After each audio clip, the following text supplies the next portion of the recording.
nous raconter une anecdote d'un shooting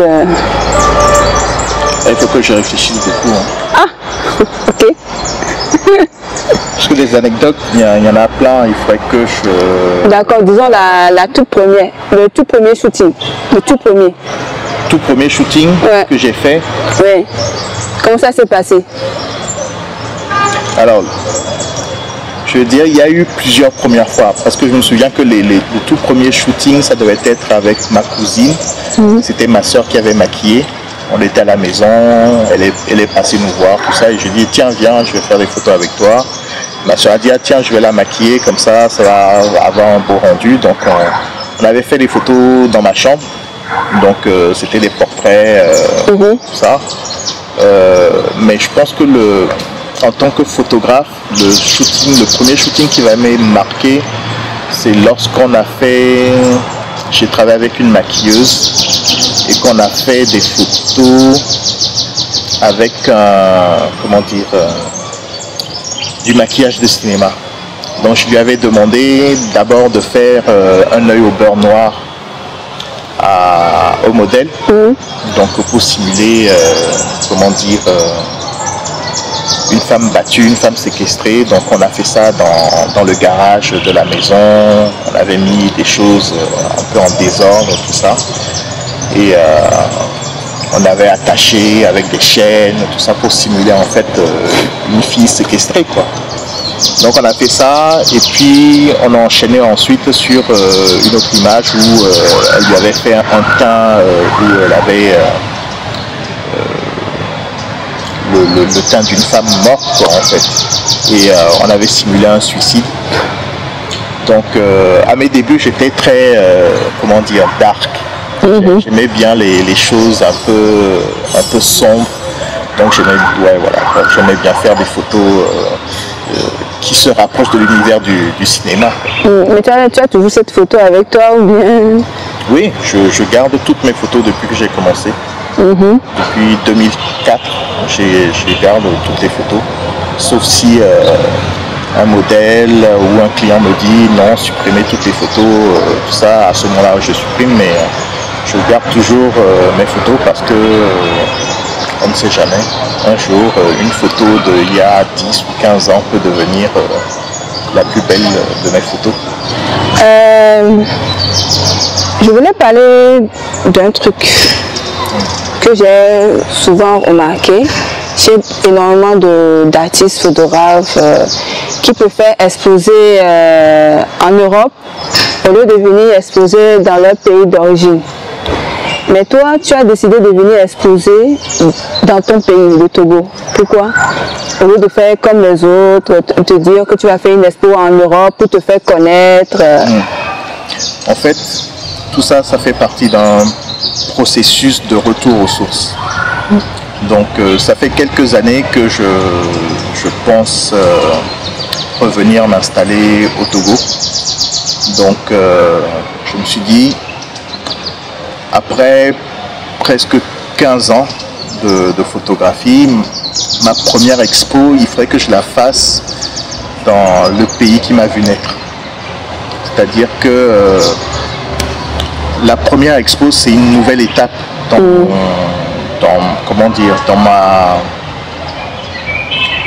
mon voyage photographique, c'est une nouvelle étape. Donc je tenais absolument à la faire au Togo parce que c'est le pays où je suis né et j'avais besoin de me révéler au public togolais de cette manière-là.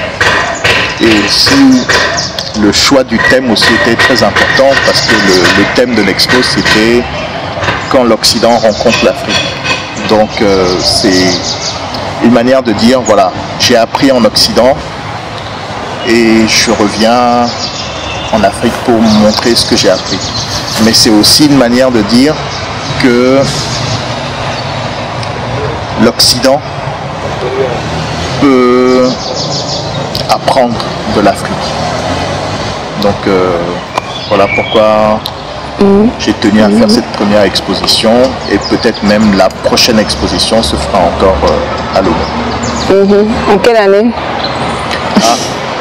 on est dans une période un peu compliquée. Donc, j'espère l'année prochaine, en 2021, croisons les doigts, croisons les doigts. Ah, de toute façon, on est là. Que les gens prennent soin d'eux et qu'ils se protègent contre cette crise sanitaire.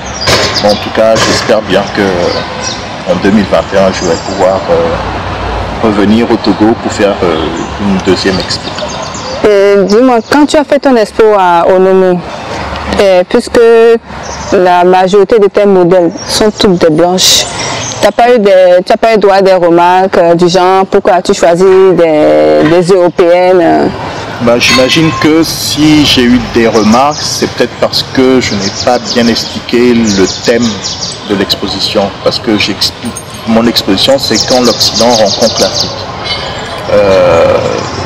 Ce serait dommage de faire une exposition où on parle d'une rencontre entre deux civilisations et qu'en fait la majorité des modèles soient d'un seul côté. Donc l'idée c'était vraiment de montrer, puisque bon, pour l'exposition on peut voir quelques photos derrière moi, ce sont des... l'idée principale c'était de montrer que les blancs, les occidentaux pourraient s'habiller comme nous plutôt que ce soit nous qui nous habillons comme nous. Donc et c'est une manière de faire rayonner notre culture parce que nous avons une culture du pagne, du tissu, le drapé de tissu, etc. C'est culturellement africain et donc il était voilà, j'avais envie de montrer que voilà, on a tendance à suivre la mode occidentale. Pourquoi est-ce que ce ne serait pas le contraire? Donc voilà, du coup j'ai tenu à prendre des modèles et des mannequins blanches pour faire cette série de photos. Et elles ont toutes été habillées avec des tissus d'origine africaine. Oui, du kenté, tu as du kenté, et quoi encore? C'est tout, non? Du kenté, c'est essentiellement du batik. Il y a les bijoux, il y a les coiffures, il y a du wax, qui n'est pas vraiment un tissu proprement africain, mais est assimilé comme étant un tissu africain. Donc voilà. Et laquelle de ces photos t'as préférée? Je pense que celle dont je suis le plus fier doit être la Joconde Bantou. Pourquoi? Parce que j'aime le travail que j'ai fait dessus était très intéressant pour obtenir le fond jaune de cette manière-là, puisque je suis parti d'un fond blanc que j'ai éclairé avec une lumière jaune. Le processus de création a été très intéressant et j'aime bien le rendu final. J'aime bien la manière dont les couleurs sont ressorties, la texture du tissu, le regard du mannequin, tout ça c'est... voilà. Dans la série, c'est celle qui est ma préférée. Mais ça t'a pris combien de temps? Les retouches Oh, généralement, une photo comme ça va me prendre peut-être 1 heure. 1 heure? 1 heure, 2 heures pour faire les retouches. Les retouches, parce que je vais vraiment prendre mon temps pour réussir à conserver une texture. Bon, il faut dire que celle-là, j'ai utilisé une technique différente pour faire ressortir la brillance de la peau sur elle. Donc ça m'a pris sûrement plus de 2 heures. Moi je dirais que c'est celle-là qui est ma préférée. Ah, celle-ci là. C'est ma préférée. Pourquoi? Elle dégage une énergie. Elle est sûre d'elle au fait. Elle fait femme. Cette photo s'appelle Abomey. Parce que je voulais représenter les Amazones du Dahomey. Donc on l'a appelée Abomey parce qu'elle dégage une certaine force. Donc oui. J'espère qu'elle n'est pas chère. Non. Si je vais ajouter qu'elle n'est pas chère. Ah bon? Elle n'est pas chère du tout. Ah ok, d'accord. C'est tout à fait dans tes moyens. Ah, on est en crise. Hein. Il y a peu d'argent. Et Gambalo. Gambalo là.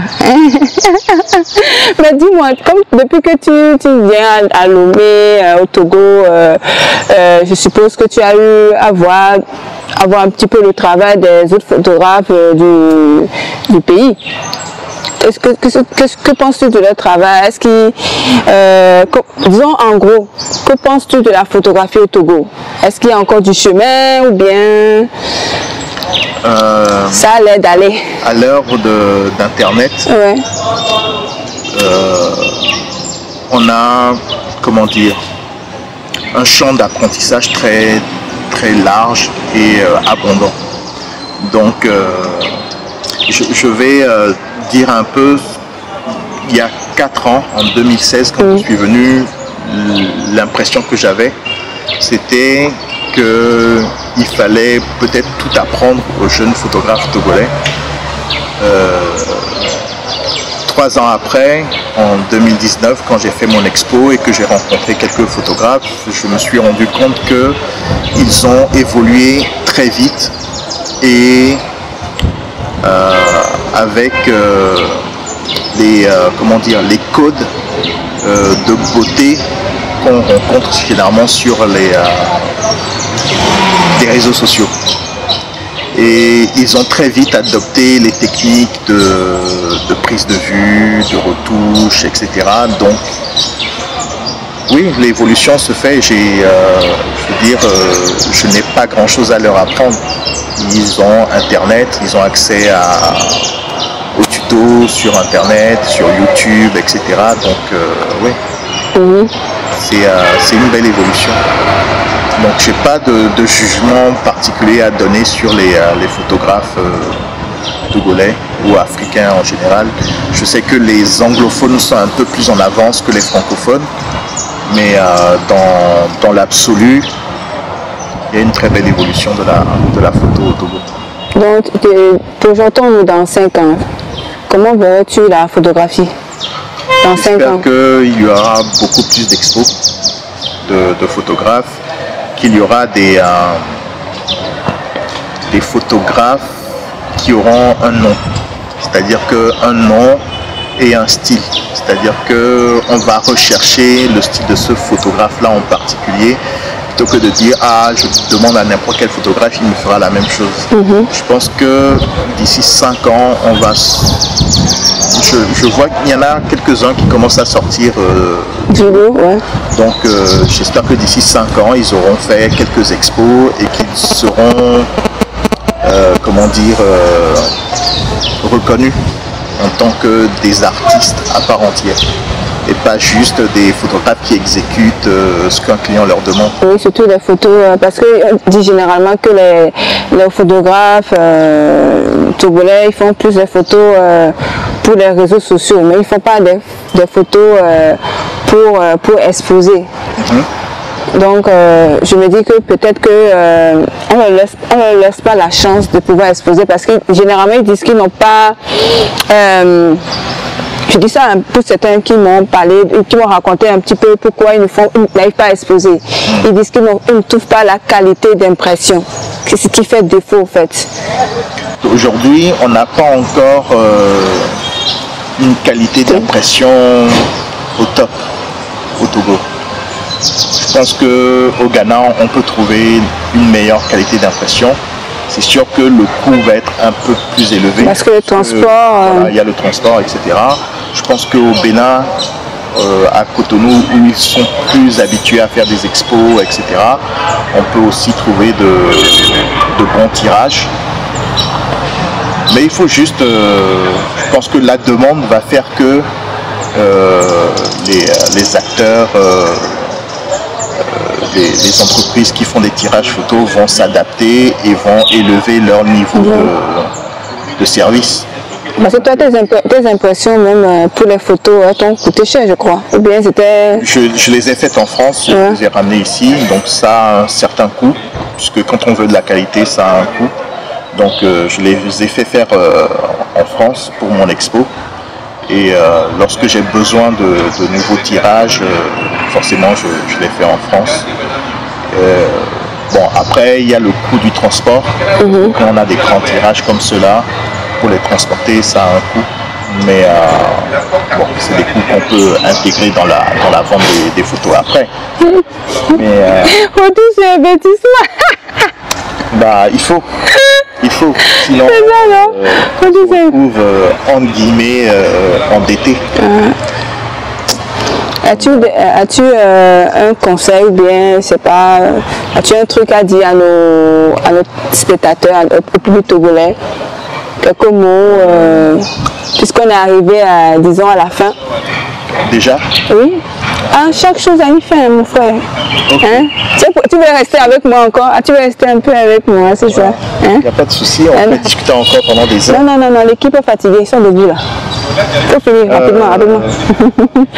Alors, si j'ai une chose à dire, c'est qu'il ne faut pas considérer l'art comme un passe-temps. C'est un vrai travail. Il y a une vraie réflexion dans le travail artistique et ce travail-là a une valeur. Donc lorsque un peintre, un sculpteur va annoncer un prix, c'est pas le prix de quelqu'un qui entre guillemets qui glande. C'est le prix d'un vrai travail, des heures de travail même. Donc si vous voulez acheter de l'art et considérez ça comme un investissement. Parce que dans quelques années, quand cet artiste-là va avoir une meilleure cote, vous pourriez revendre l'objet ou la pièce que vous avez acheté beaucoup plus cher. Donc il faut considérer ça comme de l'investissement. Ouais, c'est ça. Et plus on va acheter les produits d'un artiste, plus sa cote va monter et forcément ce qu'on a acheté il y a 10 ans à peut-être 100 000 francs peut valoir demain 500 000 ou 1 million. Donc si j'ai quelque chose à dire, achetez de l'art. Ok, d'accord. Donc, on est arrivé à la fin de l'émission. On remercie M. David Eko de nous avoir accueillis. N'oubliez pas de vous abonner, de partager, de liker. Allez, bisous.